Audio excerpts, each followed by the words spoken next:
পার্সেন্টেজের সংখ্যা মূলত পড়ে হয়েছে, এটা আমরা ক্লাস টেস্ট নিচ্ছি। নেক্সট দিন আমরা একটা ক্লাস টেস্ট নেব, যেহেতু ক্লাস টেস্ট সবারই খারাপ হয়েছে, আমরা চাই যে নাম্বারটা আরেকটু বাড়বে, এখন আমরা একটা ক্লাস টেস্ট নেব। আজকে আমরা যেটা বলবো সেটা হচ্ছে influence of crimp on fabric properties. আচ্ছা, ক্রিম, এই ফেব্রিক প্রপার্টিজ এর উপর ক্রিমের যে ইফেক্টটা সেটা কি ধরনের হতে পারে সেই জিনিসটা খুব ভালো করে পড়তে হবে পরীক্ষার জন্য। যেমন দেখা যাচ্ছে রেজিস্ট্যান্স টু অ্যাব্রেশনস, আমরা জানি যে অ্যাব্রেশন কি আসলে ঘর্ষণটা, অর্থাৎ কোনো একটা আমরা কাপড় যখন পরিধান করি সেই কাপড় যদি কমফোর্টেবল না হয় সেটাকে আমরা কি বলি, রেজিস্ট্যান্স টু অ্যাব্রেশনস। কেন অ্যাব্রেশন বলছি, কারণ হচ্ছে কি বলতো, কেন বলি বলতো, রেজিস্ট্যান্স টু অ্যাব্রেশনস মানে কি, বাধা প্রদান করে, তাই না? Resistance to অ্যাব্রেশনস। অ্যাব্রেশন ভালো নাকি খারাপ? অবশ্যই খারাপ। কারণ হচ্ছে কি, এটার ফলে স্ট্যাটিক ইলেকট্রিসিটির ফলে কিন্তু এটা সৃষ্টি হয়, তাই না? তো এটা যত কম হবে তত আমাদের জন্য ভালো। সো ক্রিম পার্সেন্টেজ বা ক্রিমটা কি, এটা রোধ করতে সাহায্য করে, সেই কথাটা বলা হচ্ছে। দুই নম্বরটা বলা হচ্ছে শিঙ্কেজ। শিঙ্কেজ জিনিসটা আসলে কি, দুই নম্বরটা হচ্ছে শিঙ্কেজ। শিঙ্কেজ কি আসলে, শিঙ্কেজ হচ্ছে ভাঁজ হয়ে যাবে, কাপড় কি ভাঁজ হয়ে যাবে। তো শিঙ্কেজ আমাদের কি বলো তো, শিঙ্কেজ আমাদের জন্য ভালো না, শিঙ্কেজ আমাদের জন্য খারাপ। কেন খারাপ বলো তো, একটা কাপড় যখন তুমি পরিধান করবা, কাপড়টা যখন ওয়াশ করবা, ওয়াশ করার পরে আবার যদি বারবারই ওয়াশ করতে হয়, ওয়াশ করতেই তো হচ্ছে, কটন কাপড় যদি তুমি পরো, একবার ওয়াশ করার পরে আবার কি ওয়াশ করতে হয় না, ওয়াশ করে আবার কি করতে হয়, এটাকে আয়রন করতেই হয়। সো শিঙ্কেজ মিন্স হচ্ছে কোঁচকায় যাওয়া বা ভাঁজ হয়ে যাওয়া। শিঙ্কেজের আরেকটা নাম কি আছে, আর কি, আর হচ্ছে ক্রিস, আর হচ্ছে ক্রিস, ঠিক আছে? এখন আসলে শিঙ্কেজটা কিভাবে পরিমাপ করে বা মেজারমেন্ট অফ শিঙ্কেজ জানেন তো, মেজারমেন্ট অফ শিঙ্কেজ, শিঙ্কেজটা কিভাবে মেজার করে,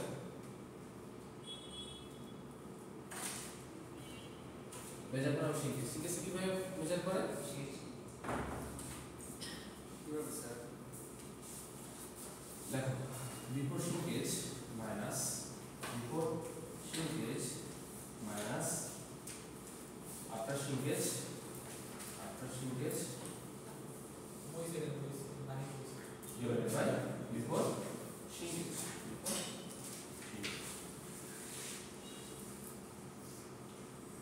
অর্থাৎ কোন একটা কাপড়ের ভাঁজ কতটুকু সেটা করার জন্য কি আমাদের শিঙ্কেজ পরিমাপ করাটা দরকার। এখন আসো, আমাদের কোন কাপড়ের একটা বৈশিষ্ট্য হচ্ছে কি বলতো, এই শিঙ্কেজটা দূর করার জন্য আমরা একটা ফিনিশিং ব্যবহার করি। আমি বলছিলাম না ক্লাসে, এই শিঙ্কেজটাকে একবারে দূর করা যায় না, অলমোস্ট 95% কি করা যায়, রিমুভ করা যায়। কোন প্রসেসের মাধ্যমে বলো তো, একটা প্রসেস আছে, সেই প্রসেসের নাম হচ্ছে ইজি কেয়ার ফিনিশ। কি ফিনিশ, ইজি কেয়ার ফিনিশ।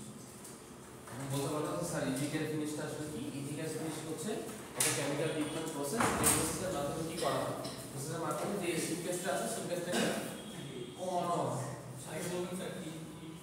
আমি বললাম যে ইজি কেয়ার ফিনিশের মাধ্যমে শিঙ্কেজটাকে কমানো হয়। Easy care finish, easy easy E A S, easy মানে সহজ।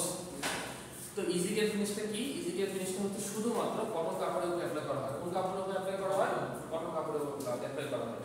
অ্যাপ্লাই করার রিজন নাকি, রিজনটা হচ্ছে কটন কাপড়ে হিউজ পরিমাণে কি হয়, শিঙ্কেজ হয়। কটন কাপড়ে হিউজ পরিমাণে শিঙ্কেজ হয়। তুমি সাপোজ ধরো তুমি পলিস্টার কাপড় পরো, পলিস্টার কাপড়ে কি শিঙ্কেজ হয় না, স্যার পলিস্টার কাপড় তুমি কিন্তু ধোয়ার পরে তুমি শুকায় গেলে তুমি পরতে পারো, বাট কটন কাপড়টা কিন্তু তুমি পরতে পারো না, ভাঁজ করে অলরেডি। এই ভাঁজটাকে দূর করার জন্য এখন যেহেতু ভাঁজ করে আমাদের প্রতিবারে কি করতে হয়, আয়রন করতে হয়। সো এই আয়রন যদি আমরা না করি তাহলে আমাদের জন্য ভালো হবে, কষ্ট কি কমে যাচ্ছে। সো এটাকে দূর করার জন্য আমাদের একটা প্রসিডিউর অবলম্বন করা, সেটাকে বলা হয় easy care finish. Easy care finish একটা কেমিক্যাল ট্রিটমেন্ট প্রসেস, যে কেমিক্যালগুলো অ্যাপ্লাই করলে শিঙ্কেজটা 95% কমে যায়। 95% কমে যাওয়া মানে কি, মোটামুটি 5% থাকে, 5% হলে তুমি কাপড়টা পরিধান করতে পারো। এটা কিন্তু শুধুমাত্র কটন কাপড়ের জন্য অ্যাপ্লাই করা হয়, ঠিক আছে? এটা একটা কি বলতো, অল্টারনেটিভ মেথড বা অ্যাডভান্স মেথড। কি বলা হয়, অল্টারনেটিভ মেথড অথবা অ্যাডভান্স মেথড বলা হয়।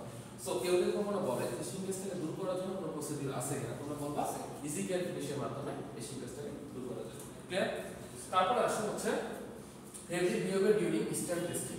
এখন আসো ফেব্রিক বিহেভিয়ার, কাপড়ে একটা স্টেন চেক করা হয়, এটার আরেকটা নাম আছে, সেটার নাম হচ্ছে ব্রাস্টিং। কি নাম, ব্রাস্টিং, ব্রাস্টিং স্টেন টেস্ট, ব্রাস্টিং স্টেন টেস্ট। এখানে কি করা হয়, কাপড়টা যখন তৈরি করা হয়, কাপড়ে একটা জিনিস লক্ষ্য করা হয়। ধরো তুমি কিনছো, কেনার পরে কাপড়টা তুমি 2 দিন পরার পরে যদি কাপড়টা নষ্ট হয়ে যায় তখন খারাপ লাগবে কিনা? ধরো একটা শার্ট কিনছো 2000 টাকা দিয়ে, অবশ্যই একদিন পরছো কাপড়টা ছিঁড়ে গেছে, টান তোমার একটা বন্ধু টান দিছে, ধরো হচ্ছে কি তাওয়াসের মধ্যে যেমনটা টান দিছে তেমন শার্টটা ছিঁড়ে গেছে, ঠিক আছে? এখন কি হবে? এই ক্ষেত্রে কি হবে? এই ক্ষেত্রে কি হবে? বড় অবশ্য কোনো খারাপ হবে না, নতুন জামা কিনছো 2000 টাকা দিয়ে, সেটা যেটা করা হয় প্রত্যেকটা কাপড় তৈরি করার পরে কি বললাম, প্রত্যেকটা কাপড় তৈরি করার পরে ব্রাস্টিং স্ট্রেন টেস্টার দিয়ে কাপড়টা মেজার করা হয়। মেজার করার উদ্দেশ্য হচ্ছে কতটুকু প্রেসার দিলে কাপড়টা ছিঁড়ে যাবে সেটাকে বলা হয় ব্রাস্টিং স্ট্রেন টেস্টার। তাহলে ব্রাস্টিং স্ট্রেন টেস্টারের কাজ হচ্ছে তুমি কি পরিমাণ প্রেসার প্রয়োগ করলে কোন একটা কাপড় নিতে পারবে বা কোন একটা কাপড় কি পরিমাণ প্রেসারে ছিঁড়ে যাবে সেটাকে বলা হয় ব্রাস্টিং স্ট্রেন টেস্টার, ঠিক আছে? এটা দ্বারা পরিমাপ করা হয়। তারপর আসে হচ্ছে ফল্ট ইন ফেব্রিক। ফেব্রিকে অনেক ধরনের ফল্ট থাকে। ফেব্রিকে কয় ধরনের ফল্ট থাকে? অনেক ধরনের ফল্ট থাকে। কি কি হতে পারে ফেব্রিক ফল্টগুলো? বুঝতেছো তো পারা? ফল্টগুলো কি কি হতে পারে? ফেব্রিকে অনেক ধরনের ফল্ট আছে, তোমরা জানো না? জানি আমরা? কেন জানি না?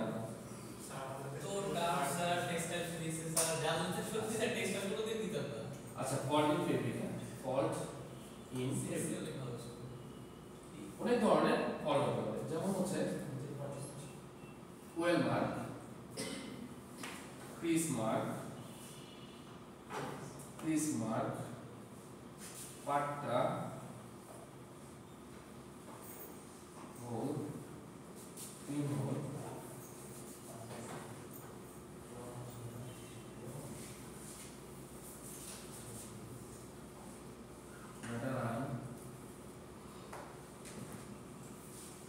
আরো অনেক ধরনের ফল্ট আছে। মোটামুটি এই ফল্টগুলো ফেব্রিক্সে পাওয়া যায়। এই ফল্টগুলো পরিমাপ করার জন্য নিটিং এর ক্ষেত্রে, যেহেতু নিটিং আমরা কাপড় তৈরি করে কোথায়, কোন সেকশনে? নিটিং সেকশনে। তো এই কাপড়ের ফল্টগুলো পরিমাপ করার জন্য একটা ইন্টারন্যাশনাল মেথড আছে, সেটাকে বলা হয় 4 পয়েন্ট ইন্সপেকশন সিস্টেম। কি পয়েন্ট? 4 পয়েন্ট। কেউ যদি আমরা জিজ্ঞাসা করে এই যে আমাদের কাপড়ে এত এত ফল্ট, এই ফল্টগুলো কিভাবে মেজার করা যায়, তার নাম হচ্ছে 4 পয়েন্ট ইন্সপেকশন সিস্টেম। এখন আসো 4 পয়েন্ট ইন্সপেকশন সিস্টেমটা কি আমরা আজকে শিখে যাব এবং সারা জীবন আজকে থেকে মনে রাখবো। সবাই একটু তুলি, হ্যাঁ? সেটা হচ্ছে 4 পয়েন্ট ইন্সপেকশন সিস্টেম। যারা ইন্ডাস্ট্রি যাচ্ছ, যারা ইন্ডাস্ট্রি ট্রেনিং এ যাচ্ছ তাদের জন্য খুব কাজে লাগবে। 4 point inspection system. 4 point inspection system. আসলে 4 পয়েন্ট ইন্সপেকশন সিস্টেমটা আসলে কি, হ্যাঁ? লিখে রাখো। আচ্ছা, আমাদের মাঝে মাঝে প্রশ্ন হয় না যে স্যার এই যে এত কাপড় তৈরি করা হচ্ছে, কাপড়টা কি কোনো কাপড় রিজেক্ট হয়? জি স্যার। কাপড় যখন তৈরি করা হচ্ছে কাপড় কিন্তু রিজেক্ট হয়। কাপড়ের অনেকগুলো ক্যাটাগরি আছে, A category, B category, C category এবং ডি ক্যাটাগরি। এই ক্যাটাগরিগুলো কিভাবে করা হয় এটা আমরা খুব সহজে জানতে পারবো। দেখো 4 পয়েন্ট ইন্সপেকশন সিস্টেম। প্রথমটা হচ্ছে 0 থেকে 3 ইঞ্চির মধ্যে যদি কোনো ফল থাকে সেটা হচ্ছে 1 পয়েন্ট। 3 থেকে 6 ইঞ্চির মধ্যে যদি কোনো ফল থাকে সেটা হচ্ছে 2 পয়েন্ট। 6 থেকে 9 ইঞ্চির মধ্যে যদি কোনো ফল থাকে সেটা হচ্ছে 3। আর হচ্ছে অ্যাবভ 9 ইঞ্চি তার ফল কত? 4। এটা 4 কি বলা? আমি বলতেছি 4 পয়েন্ট ইন্সপেকশন সিস্টেমে আমি কি বললাম বলতো? 0 থেকে 3 ইঞ্চির মধ্যে যদি কোনো ফল থাকে সেটা হচ্ছে 1। 3 থেকে 6 ইঞ্চির মধ্যে যদি কোনো ফল থাকে সেটা হচ্ছে 2। 6 থেকে 9 ইঞ্চির মধ্যে কোনো ফল থাকে 3। এবং হচ্ছে 9 ইঞ্চির উপরে যদি কোনো ফল থাকে 4। এখন আসো এই যে কাপড়, ধরো পুরো একটা কাপড় আছে, কাপড়টা ধরো নেওয়ার পরে 0 থেকে 3 ইঞ্চির মধ্যে যতগুলো ফল্টই থাকুক না কেন, ধরো ওয়েল মার্ক আছে, ক্রিস মার্ক আছে, পাট্টা আছে, বলেছে যেটা থাকুক না কেন তার পয়েন্ট কত? 1। ক্লিয়ার? 3 থেকে 6 ইঞ্চি, কাপড়ে 3 ইঞ্চি থেকে 6 ইঞ্চির মধ্যে যত প্রকার ফল্ট থাকুক না কেন তার পয়েন্ট কত? 2। ধরো আমাদের 10টা পয়েন্ট আছে, তার কত পয়েন্ট? কত? 2। 6 থেকে 9 ইঞ্চির মধ্যে যতগুলো ফল্ট থাকুক না কেন তার ভ্যালু কত? 3। আর এবং 9 মানে 9 ইঞ্চির উপরে যত প্রকার ফল্ট থাকুক না কেন তার পয়েন্ট কত? 4। এইভাবে ক্যাটাগরি করা হয়। সেটা হচ্ছে এ সি। এটা হচ্ছে ইন্টারন্যাশনাল মেথড, কাপড় রিজেকশনে বলা হয় আর কি। সো যেটা করা হয়, এই টোটাল পয়েন্ট যোগ করে যদি 30 হয়, কত হয়? 30 হয়। 30 পর্যন্ত মনে করো যে কাপড়টা ভালো, রিজেক্ট হবে না। এই পয়েন্টগুলো যদি 30 এর উপরে চলে যায় সেই কাপড়টা রিজেক্ট বলে গণ্য হবে। ফেল, পাস আর ফেল, হ্যাঁ? কিউসি বলো না? জি স্যার। কিউসি মানে কি? Quality control. ওদের কাজ হচ্ছে পাস ফেল না। এগুলো যোগ করে যদি পয়েন্ট 30 হয় তাহলে কাপড়টা মানে 30 এর নিচে হলে ভালো, যত কম হবে তত ভালো। ফল্টগুলো মানে সর্বোচ্চ বের হচ্ছে 30, হ্যাঁ? 30 এর নিচে যত হবে তত ভালো, যে কাপড়টা ঠিক আছে। 30 এর উপরে পয়েন্ট হলে সেটাকে আমরা কাপড় রিজেক্ট হিসেবে গণ্য করা হবে। বা তোমাদের মনে কনসার্ন হতে পারে কাপড় আসলে রিজেক্ট হয়। এটা খুবই সত্য কথা যে ইন্ডাস্ট্রিতে কোনো কাপড় রিজেক্ট হয় না। এখন বলতে পারো যে কেন হয় না স্যার? কেন হয় না তার রিজন হচ্ছে এই কাপড়টা যখন নিডিং তৈরি করা হয়, নিডিং তৈরি করার পর কাপড়টা যখন কোয়ালিটি চেক করা হয়, যেটুকু ফল্ট আছে, ধরো কোনো একটা জায়গায় হচ্ছে ফাটা আছে, ওই জায়গাটাকে আগে কেটে সেপারেট করে দেওয়া হয়, কেটে সেপারেট করা হয়, তাহলে কাপড়টা রিজেক্ট হওয়ার কোনো সম্ভাবনা নাই। আমি যদি ওরকমই রেখে দিতাম, এটা আবার কি ডাইনে যেত, ফিনিশিং এ যেত, ফল্ট আরও বাড়তো। এই জন্য যতটুকু অংশ নষ্ট আগে কি করা হয়, কেটে ফেলে দেওয়া। ঠিক আছে? সো এটা হচ্ছে ইন্টারন্যাশনাল একটা মেথড, সেটা হচ্ছে 4 পয়েন্ট ইনস্পেকশন সিস্টেম। কেউ যদি বলে কোন একটা ফেব্রিকের ফল্ট পরিমাপ করার জন্য কোন মেজারমেন্ট অবলম্বন করা হয়, তাহলে বলতে হবে 4 পয়েন্ট ইনস্পেকশন সিস্টেম। ক্লিয়ার? তাহলে 4 পয়েন্ট ইনস্পেকশন সিস্টেমটা কি? সিস্টেমটা হচ্ছে 0 থেকে 3 ইঞ্চির মধ্যে যদি কোনো ফল্ট থাকে তাকে 1, এটা হচ্ছে 1 পয়েন্ট, 3 থেকে 6 ইঞ্চির মধ্যে 2, 6 থেকে 9 ইঞ্চির মধ্যে 3, আর এবং 9 ইঞ্চির মধ্যে 4 পয়েন্ট। আচ্ছা স্যার 30 ইঞ্চির কাপড় থাকে স্যার, ওটা কিভাবে মেজার করব? 9 ইঞ্চি 9 ইঞ্চি করে? হ্যাঁ, এভাবে মেজার করতে হবে। মানে ধরো তুমি আগে এভাবে এত বড় কাপড় তুমি তো ভাবে মেজার করতে পারবে না। আগে 3 ইঞ্চি নিবে, 3 ইঞ্চির মধ্যে কোনো ফল্ট আছে কিনা, আবার 3 থেকে 6 ইঞ্চির মধ্যে আছে, 6 থেকে 9 আছে, 9 থেকে এভাবে। ক্লিয়ার? পারা যাবে এটা? এটা খুবই গুরুত্বপূর্ণ একটা, মানে তোমাদের পরীক্ষায় কিন্তু দিব আমি, হ্যাঁ, যে কাপড় আছে ফেব্রিক, ধরো সাপোজ কাপড়ের উপর কোনো ফল্ট আছে, এই ফল্টগুলো তুমি কোন সিস্টেমের মাধ্যমে পরিমাপ করবে? 4 পয়েন্ট ইনস্পেকশন। যদি না পারো তাহলে কিছু করার নেই, ক্লাসকে মিস করলে আজকে কিন্তু মিস করে দেবো। ক্লিয়ার? তারপরে আসো ফেব্রিক ডিজাইন। ফেব্রিক ডিজাইন খুবই গুরুত্বপূর্ণ একটা ইস্যুস, কারণ আমরা অলরেডি ফেব্রিক জিওমেট্রিতে জানি কি বলতো, ফেব্রিকের ডিজাইনটা কেন গুরুত্বপূর্ণ? কারণ আমাদের কাপড়ের যেন ওয়েস্টেজটা না হয়, কাপড়ের যেন ওয়েস্টেজটা না হয়। কারণ আমরা মার্কার প্যাটার্ন ইউজ করার মূল উদ্দেশ্য হচ্ছে যতটুকু আমার কাপড় লাগবে ততটুকু আমি ইউজ করব, যতটুকু কাপড় লাগবে না ততটুকু আমরা ইউজ করব না। এক্ষেত্রে কি হয়, ফেব্রিকের কস্টিংটা কমে যায়। ক্লিয়ার? তাহলে এগুলো ফ্যাক্টর হচ্ছে ক্রিমের জন্য ইমপ্যাক্ট করে ফেব্রিক প্রপার্টিজের উপর। ক্লিয়ার? পারা যাবে এগুলো? তো এটা কিন্তু পরীক্ষা থাকবে, হ্যাঁ, what are the factor influence of crimp on fabric properties, ভালো করে পড়ে নিন। এখন আসলে সবচেয়ে গুরুত্বপূর্ণ একটা topic, relationship between cream percentage and take up percentage. হ্যাঁ, আমি আবার একটু বলে নেই, যারা নতুন আসছি, এখানে হয়তো একটু মিস করে দেওয়া আছে, বুঝতে একটু অসুবিধা হতে পারে, বাট এটা আমি আবার তোমাদেরকে দিয়ে দিব। হ্যাঁ, আমার নোট করা আছে, ওটা বুঝতে আরো সুবিধা হবে, আপাতত বুঝে নেওয়া যায়, এটা তোমাদের পরীক্ষার জন্য দরকার। সেটা কি বলতো, ক্রিম পার্সেন্টেজ কাকে বলে? Crimp percentage is defined by the difference between the straight thread line and the distance between the end of the thread while it known as percentage. আমি তোমাদের বলছিলাম যে ক্রিম আসলে কি, মনে আছে ক্রিম কি? ক্রিম কি?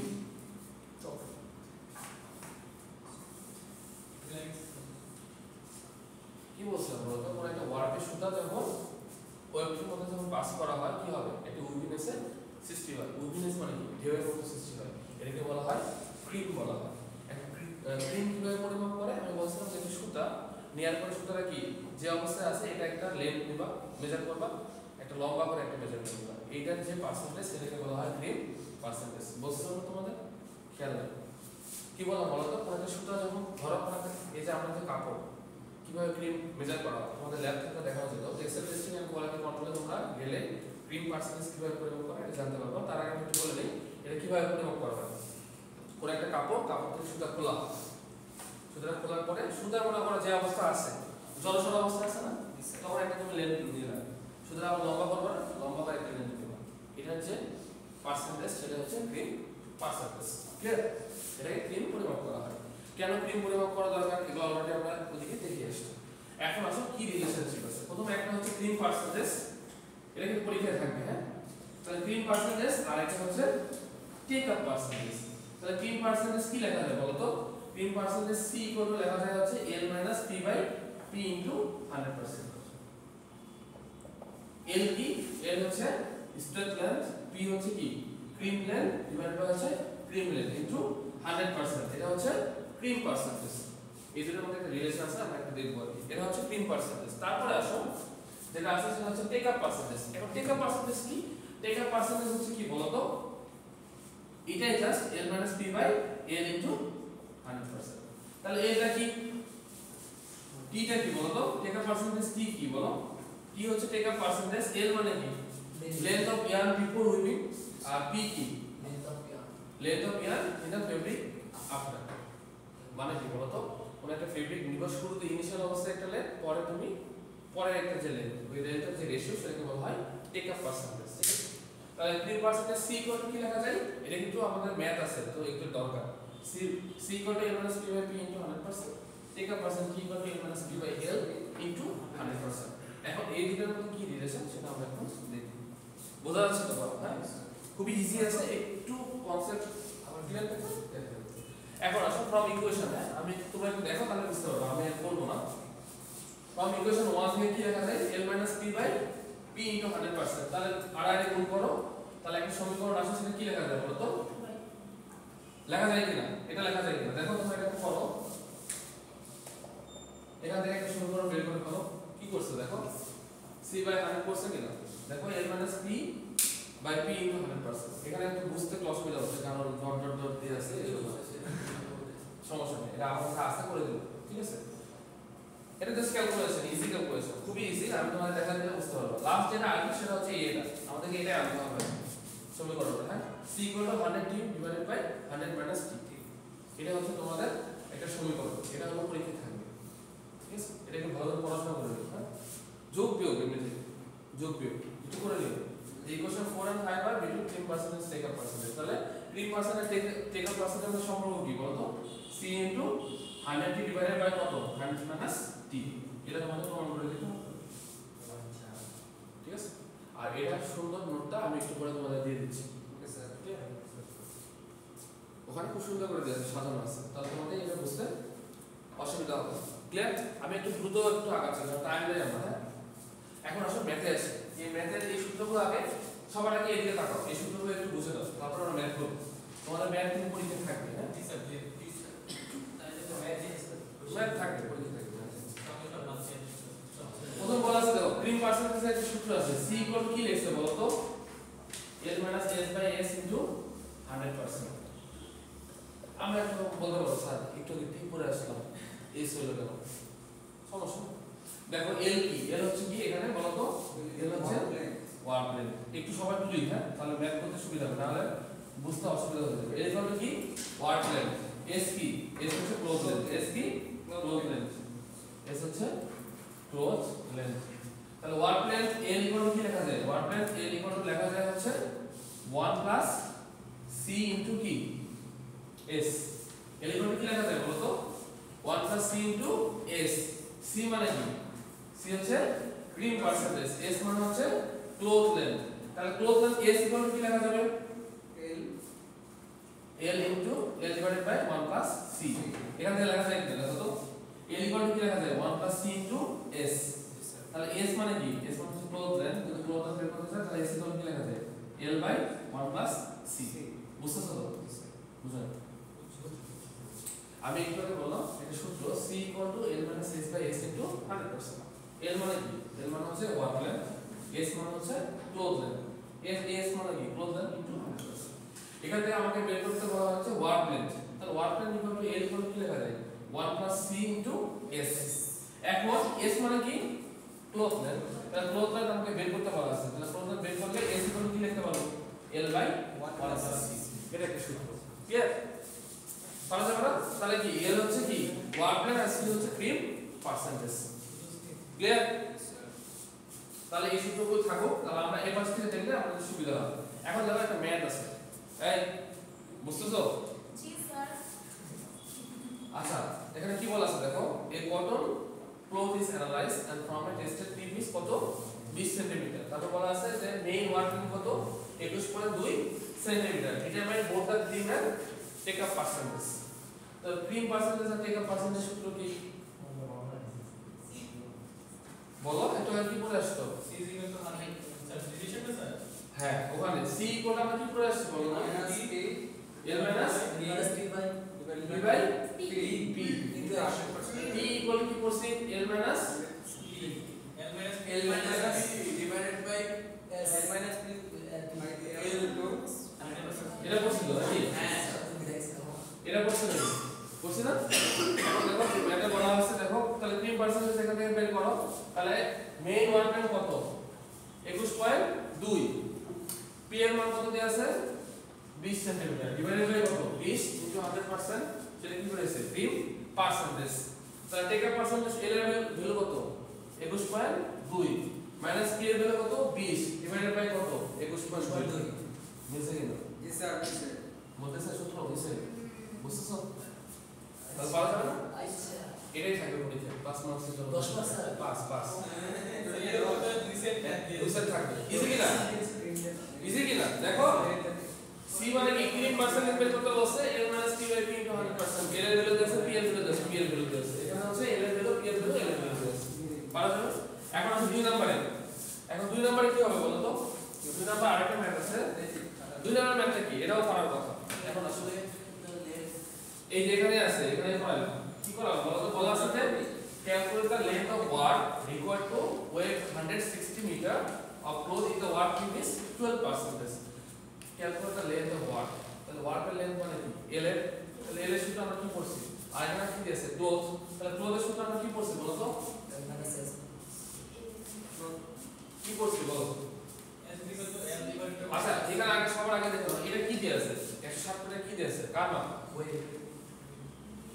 তো মানে s না s এর জন্য আর s মানে কি ক্লোথ লেন্থ কত দিয়ে আছে বলো তো 160 মিটার না বুঝতে পারলে বলবো আমি আবার বুঝাই দেব ইজি জিনিস মাথায় রাখতে অসুবিধা হচ্ছে ক্রিম কি দিয়ে আছে ক্রিম পার্সেন্টেজ কত দিয়ে আছে বলো তো 12% ক্রিম পার্সেন্টেজ আছে কত 12% মানে কত 0.12 নাকি মানে 12/100 এটা করতে এখন আসো তাহলে ওয়ার্ডের সূত্র কি বলো তো আচ্ছা আমরা সরাসরি সূত্র বসাই দিতে পারি না এই যে l ইকুয়াল কি দিতে পারি বলো তো 1 প্লাস c ইনটু s আর কিছু লাগবে আমি তো আপনার কথা নিবই না আচ্ছা আর কিছু লাগে না l আর ওয়ার্ডের বের করতে পারছি l equal to 1 plus c into s c মানে কি ক্রিম পার্সেন্টেজ তাহলে ক্রিম পার্সেন্টেজ কত 0.12 s এর ভ্যালু কত 160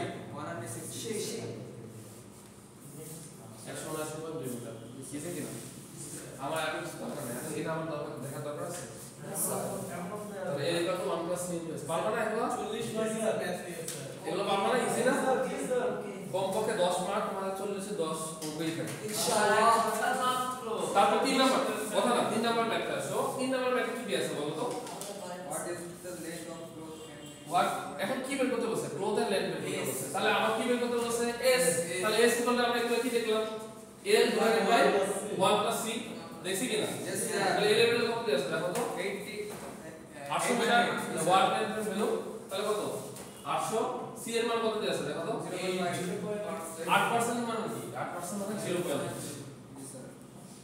পারবা না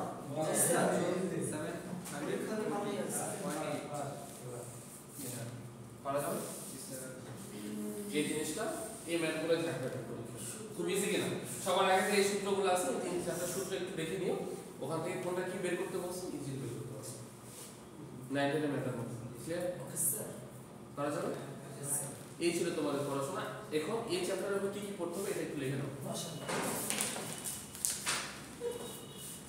এই কথা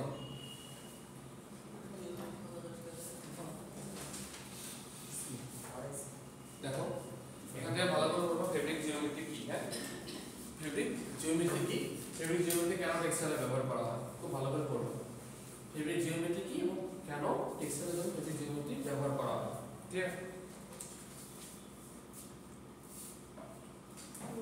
এখান থেকে পড়বা প্লেইং উইথ ফেব্রিকের ক্যারেক্টারিস্টিক্স অ্যাডভান্টেজ এন্ড ডিসঅ্যাডভান্টেজ তিনটেই পড়বা ক্যারেক্টারিস্টিক্স অ্যাডভান্টেজ এন্ড ডিসঅ্যাডভান্টেজ সবই লিখতে হবে পরীক্ষায় হ্যাঁ খুবই ইজি ক্যারেক্টারিস্টিক্স অ্যাডভান্টেজ এবং ডিসঅ্যাডভান্টেজ